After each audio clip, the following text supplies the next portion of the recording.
Oke, halo. Eh, Kali ini saya akan bercerita tentang pengalaman saya mengikuti salah satu kegiatan yang ada di kantor. Di mana dia? Ya, betul sekali, di Mandiri Porseni 2022. Acara ini diadakan dalam rangka ulang tahun Bank Mandiri pada tahun 2022. Nah, kebetulan saat itu saya mengikutinya melalui Direktorat Manajemen Risiko.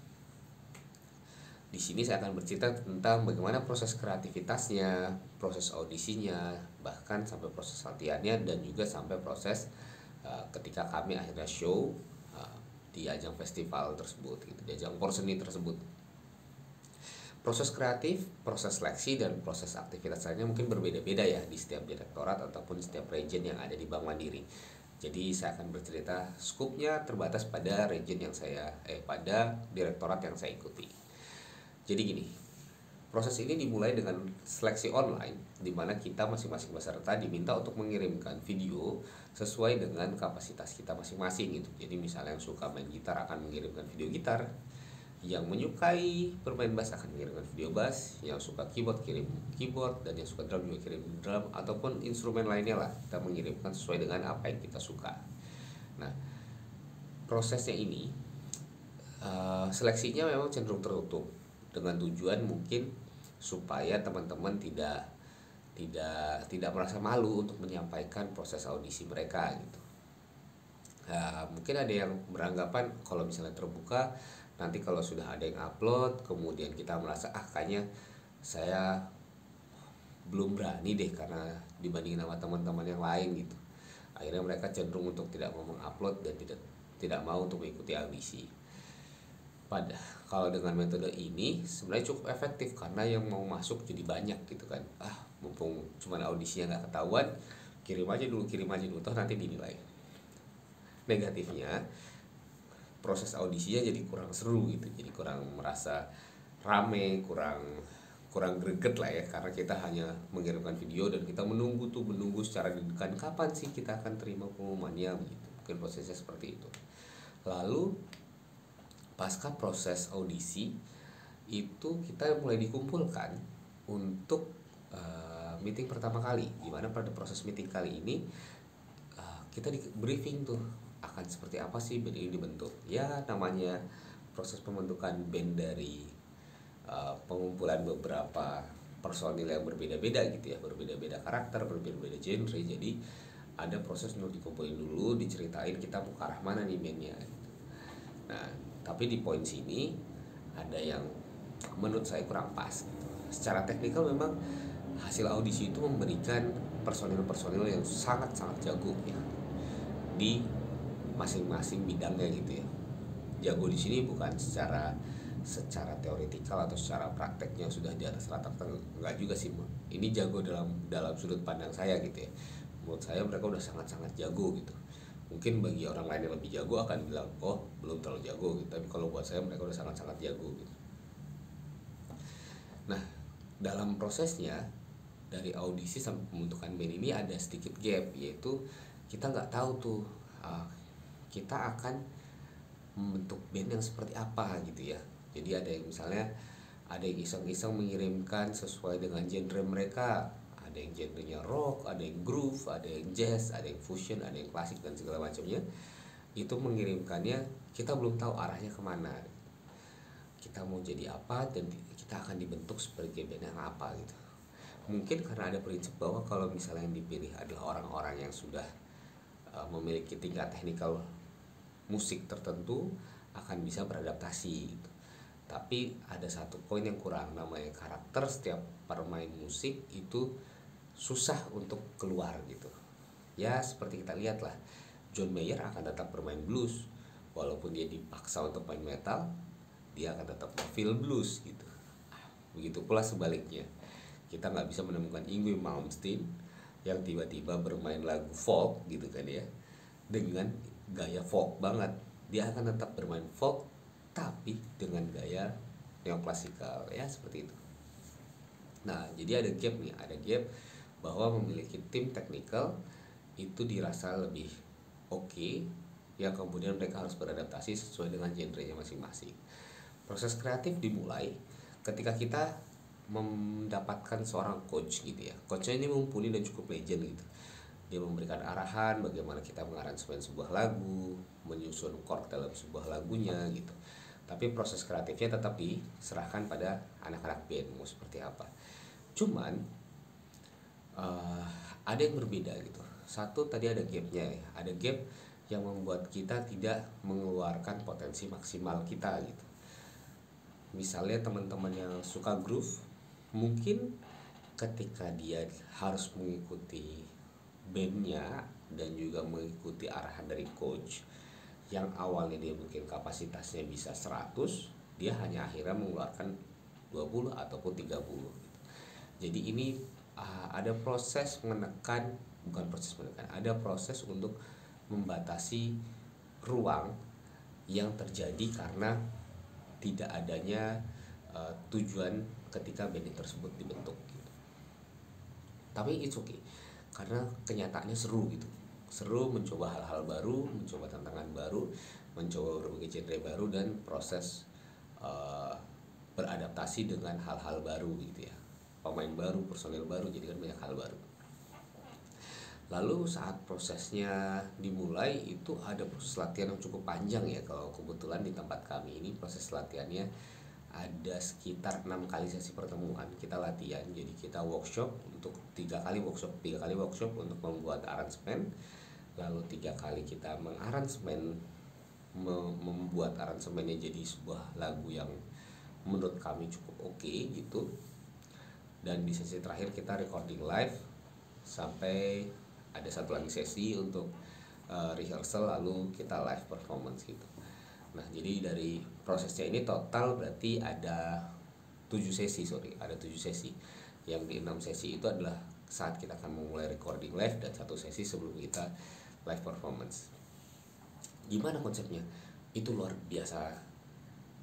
Ada capek, ada senang, ada seru, ada menantang gitu ya. Ya walaupun kalau untuk saya pribadi apa yang saya salurkan mungkin tidak 100% karena sekali lagi berbeda dengan genre yang sebenarnya karakter yang ingin saya mainkan gitu ya. Tapi karena ini menyangkut sebuah band, jadi kita harus mengikuti arah band tersebut di mana gitu ya.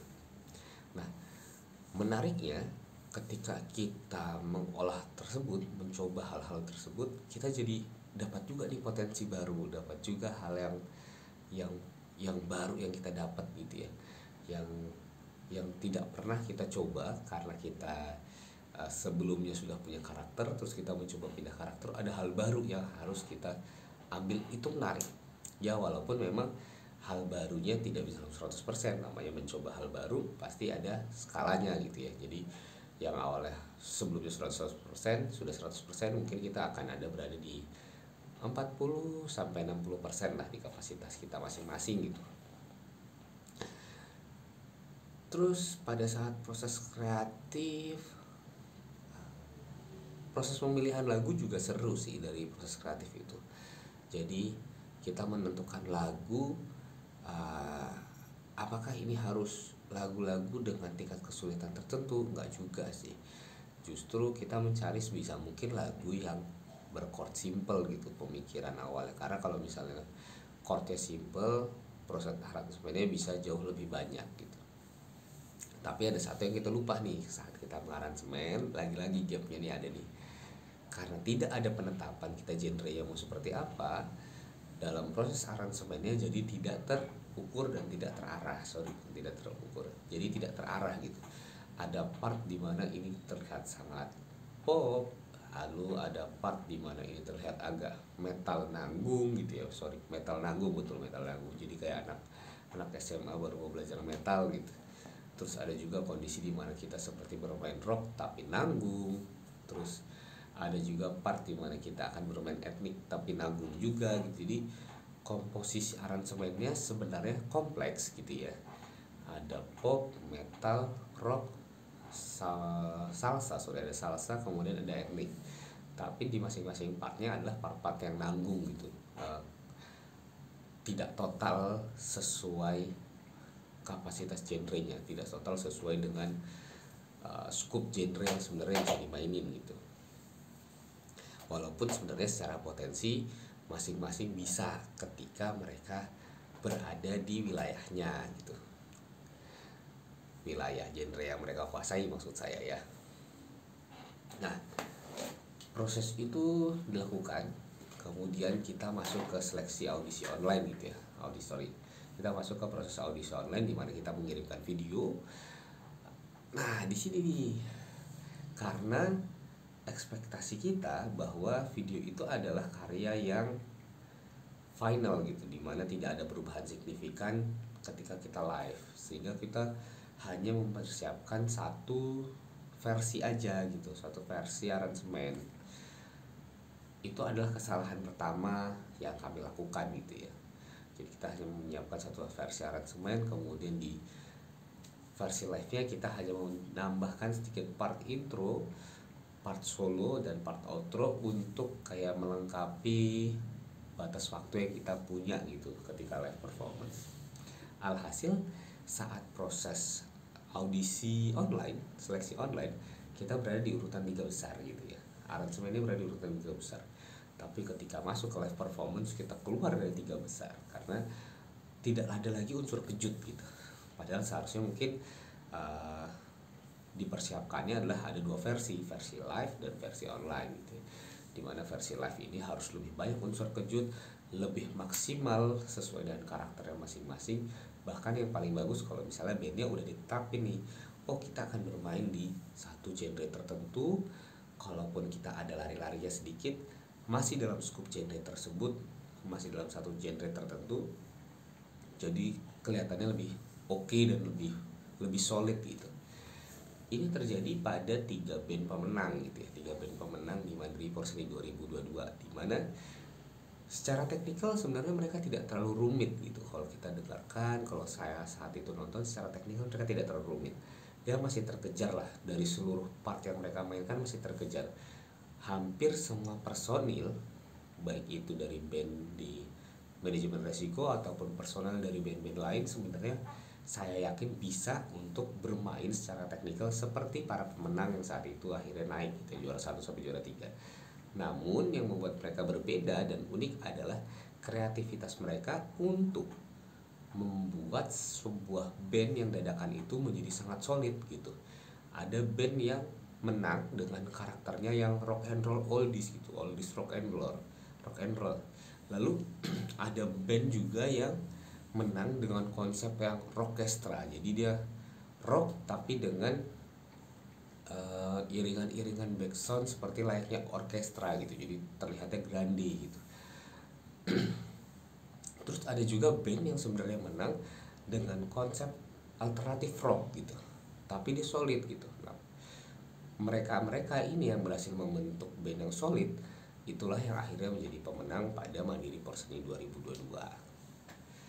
Menarik, unik, jadi ternyata tidak melulu hanya teknikal, tapi kesolidan sebuah band yang membentuk karakter band tersebutlah yang akhirnya akan dipilih menjadi pemenang di Mandiri Porseni 2022.